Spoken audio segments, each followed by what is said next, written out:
በኬንያ ባሳለፍነው ረቡዕ በተቀሰቀሰው ተቃውሞ ሰልፍ እስካሁን ህይወታቸውን ያጡ ሰዎች ቁጥር 16 መድረሱ እየተነገረ ይገኛል። ህይወታቸውን ካጡት በተጨማሪ 400 ሰዎች በተለያየ ደረጃ መቁሰላቸው የተገለጸ ሲሆን በንብረት ላይም ከፍተኛ ውድመት መድረሱን የተጠቀሰው። ሰልፈኞቹ የፖሊሶች ተጠያቂነት እንዲሰፍን ሲጠይቁ የሀገሪቱ መንግስት በበኩሉ የአሁኑ አመጽ የመፈንቅለ መንግስት ሙከራ መሆኑን ገልጿል። ዘነበ ኃይሉ ይህንኑ የኬንያ ወቅታዊ ሁኔታ በዝርዝር ቃኝቶታል። ተከታትለን እንመለሳለን።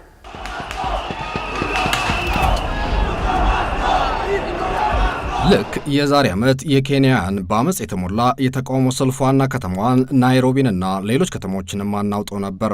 ከፍተኛ ቁጥር ያላቸው ወጣቶች አዲስ የጸደቀውን የግብር ጭማሪን የሚፈቅድ የፋይናንስ ህግ ለመቃወም አደባባይ ከወጡ በኋላ 60 ሰልፈኞች ሲገደሉ በመቶዎች የሚቆጠሩት ደግሞ ቆስለዋል። በወቅቱ ያኔ ከመነሻው ሰላማዊ የነበረው የተቃውሞ እንቅስቃሴ ከቆይታ በኋላ ከቁጥጥር ውጭ ሆኖ ንብረት ወድሟል፣ ዘርፋም ተፈጽሟል። ከሁሉም በላይ እንደወጡ የቀሩም አሉ።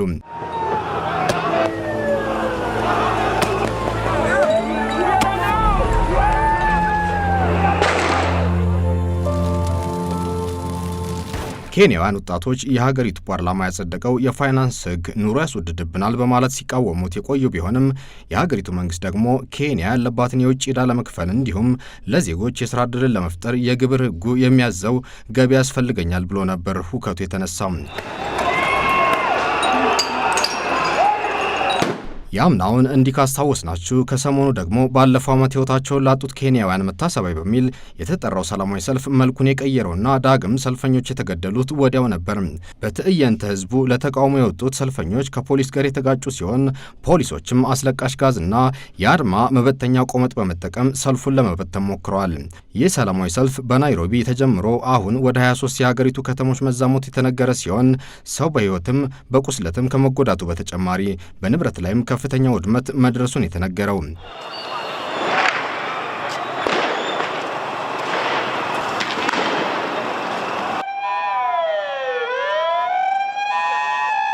በናይሮቢ ከተሰበሰቡ ተቃዋሚዎች መካከል አንዳንዶቹ የኬንያን ባንዲራና ባለፈው ዓመት የተገደሉ ሰልፈኞች ፎቶ የተለጠፉባቸውን ፖስተሮችን ይዘው በመውጣት ሩቶ ከስልጣን ሊወርዱ ይገባል የሚሉ መፈክሮችን በማሰማት ተቃውሞቹን አሰምተዋል። አንዳንዶች ደግሞ አልበርት ኦዋንግ የተባለው የመረጃ መረብ ጸሐፊና ተንታኝ በፖሊስ ቁጥጥር ስር ያለ ህይወቱ በማለፉ ፍትህ እንዲያገኝ ጥያቄን አቅርበዋል። አደባባይ የወጣ ነው ፍትህ ለመጠየቅ ነው። ባለፈው ዓመት 60 ኬንያውያን ሞተዋል። እስካሁን ግን አንድም ፖሊስ ተጠያቂ አልተደረገም። ስለዚህ እዚህ ያለነው ፍትህን ለመጠየቅ ነው። ፍትህ ስንል በካሳ መልክ ፖሊሶችን ተጠያቂ በማድረግ የፖሊስ አሰራርን በማሻሻል ይገኝበታል።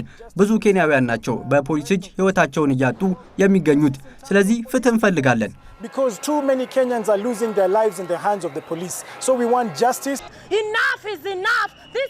በቃ ይበቃናል። ይህ ሀገር ነው፣ ጫካ አይደለም።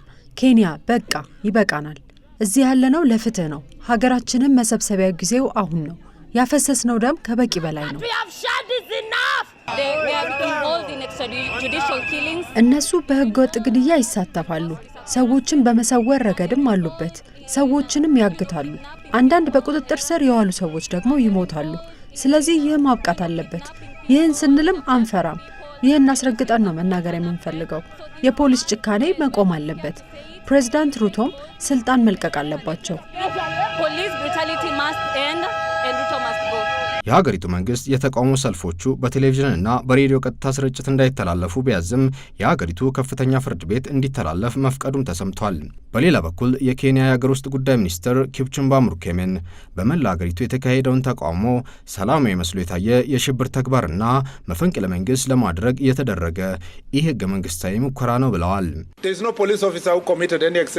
ትላንትና ከልክ ያለፈ ኃይል የተጠቀመ ፖሊስ አልነበረም። ፖሊሶች መፈንቅለ መንግስትን ነው ያከሸፉት።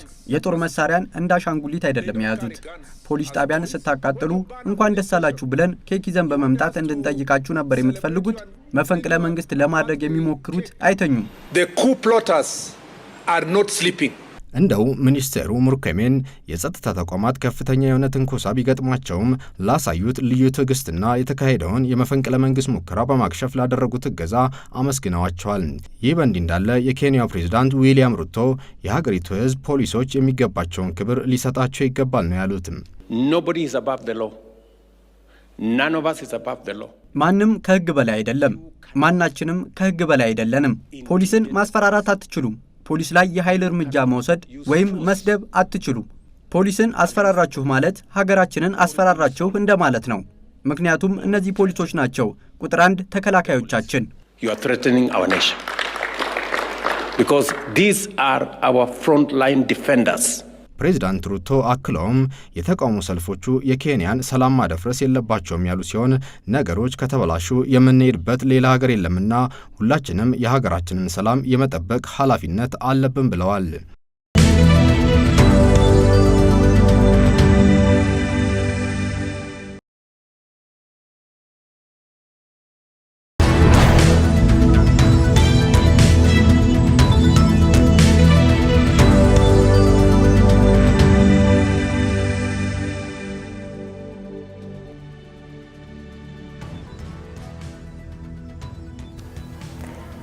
ጤና ይስጥልን በያላችሁበት የከበረ ሰላምታችን ድረሳችሁ። ክቡራን የጣቢያችን ኢቢኤስ ቴሌቪዥን የአዲስ ነገር ዜና ተከታታዮች እንደምን አምሽታችኋል።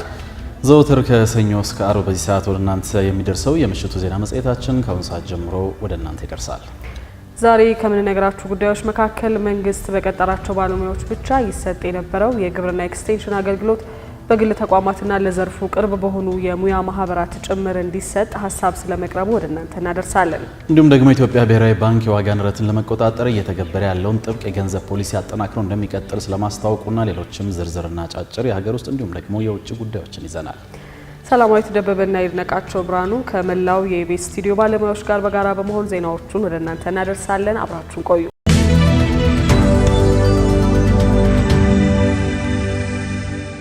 ወደ ቀዳሚው የሀገር ውስጥ መረጃችን ነው የምናልፈው። በኢትዮጵያ ለ5 ዓመታት የሚቆይ የሴት ልጅ ግርዛትንና የህፃናት ጋብቻን ለማስቆም ያለመ ፕሮግራም ሊተገበር መሆኑ ተሰምቷል። ፕሮግራሙ ችግሩ በስፋት ይስተዋልባቸዋል በተባሉ 5 ክልሎች ማለትም ሲዳማ፣ አፋር፣ ሶማሌ፣ አማራና ኦሮሚያ ክልሎች እንደሚተገበር የተገለጸ ሲሆን በዋነኛነትም የማህበረሰብ ልማድ ለውጥ ለማምጣት አቅምን ለማጎልበትና ለተጎጂዎች የተለያዩ አገልግሎቶችን ተደራሽ ለማድረግ በትኩረት እንደሚሰራ ተመልክቷል። ፕሮግራሙ ከስዊድን ኤምባሲ በተገኘ የገንዘብ ድጋፍ ከሴቭ ዘ ቺልድረን ጋር ተባበር ከተያዘው የአውሮፓውያኑ 2025 ጀምሮ እንደሚተገበር ከሴቶችና ማህበራዊ ጉዳይ ሚኒስቴር ያገኘነው መረጃ ጠቁሟል።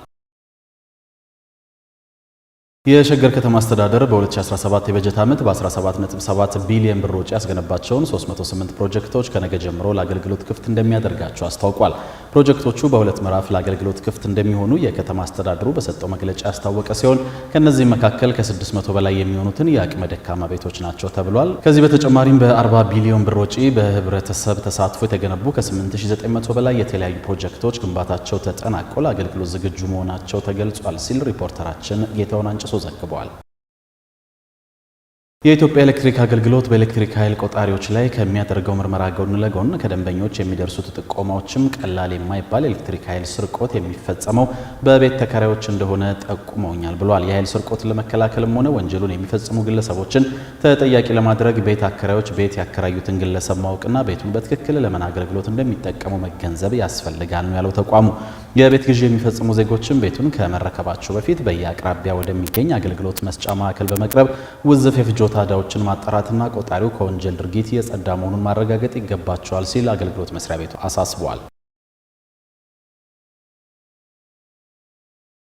ለሰዓቱ የመጨረሻ ወዳደረግነው የሀገር ውስጥ መረጃችን ስናልፍ የትምህርትና ስልጠና ባለስልጣን አንዳንድ ቀጣሪ ድርጅቶች በባለስልጣን መስሪያ ቤቱ ያልተረጋገጡ የትምህርት ማስረጃዎችን በትምህርት ተቋማት ብቻ በማረጋገጥ ሕጋዊ አድርገው እየተጠቀሙ እንደሚገኝ ደርሼበታለሁ ብሏል። የትምህርት ማስረጃዎችን ትክክለኝነትና ሕጋዊነትን የማረጋገጥ ኃላፊነት የባለስልጣን መስሪያ ቤቱ ስልጣን ብቻ እንደሆነ ነው ተቋሙ ባወጣው መግለጫ በጥብቅ ያስታወቀው። ከባለስልጣኑ ውጭ የሚረጋገጡ የትምህርት ማስረጃዎች ፍጹም ተቀባይነት እንደሌላቸው ያመለከተው ባለስልጣኑ በዚህ ተግባር የተሰማሩ ቀጣሪ ድርጅቶች ከድርጊታቸው እንዲታቀቡ ሲል አሳስቧል። መረጃውን ከትምህርትና ስልጠና ባለስልጣን ያገኘ ነው።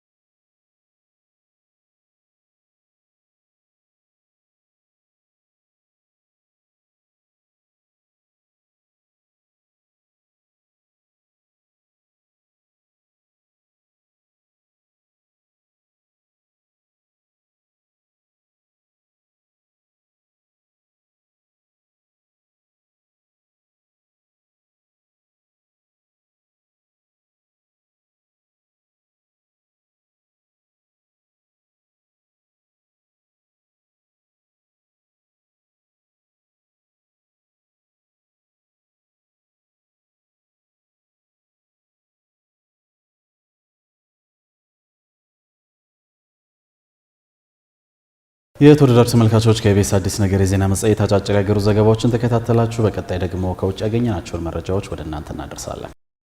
ዩክሬን በሱሚ ግንባር የተቃጣውን የሩሲያን ጥቃት በተገቢው መለስኩ ብላለች። የዩክሬን ጦር ሰራዊት አዛዥ ጄኔራል አሌክሳንድራ ሲሪስኪ የሱሚ የጦር ግንባርን ከጎበኙ በኋላ ነው አካባቢው መረጋጋቱንና የሩሲያን የግንባሩ ጥቃት መክሸፉን ያረጋገጡት።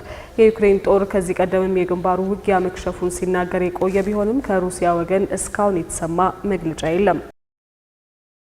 ከሳምንታት ድርድር በኋላ ቻይና ለአሜሪካ ሬር ኸርዝ የተባሉ ስትራቴጂክ ማዕድናትን ለመሸጥ መስማማቷን ተናግራለች። ቻይና ይህንን ያስታወቀችው ቀደም ብሎ ይኸው ስምምነት መፈረሙ የአሜሪካ ባለስልጣናት መናገራቸውን ተከትሎ ነው። በፕሬዝዳንት ትራምፕ ከፍተኛ የታሪፍ ክፍያ ሳቢያ ቻይና በዓለም ደረጃ በእጅጉ የተቆጣጠረውን የሬር ኸርዝ ገበያ ለአሜሪካ ዝግ አድርጋም ነበር። ተቺዎች ለአሜሪካ የቻይና የታሪፍ መለሳለስ ይኸው የቻይና የሬር ኸርዝ ሽያጭ እገዳ ቁልፉን ሚና ተጫውቷልም ይላሉ። በሱዳን ያለው የእርስ በርስ ጦርነት ወደ ጎረቤት ሀገር ማዕከላዊ አፍሪካ እንዳይዛመት ሲል የመንግስታቱ ድርጅት ስጋቱን ገልጿል።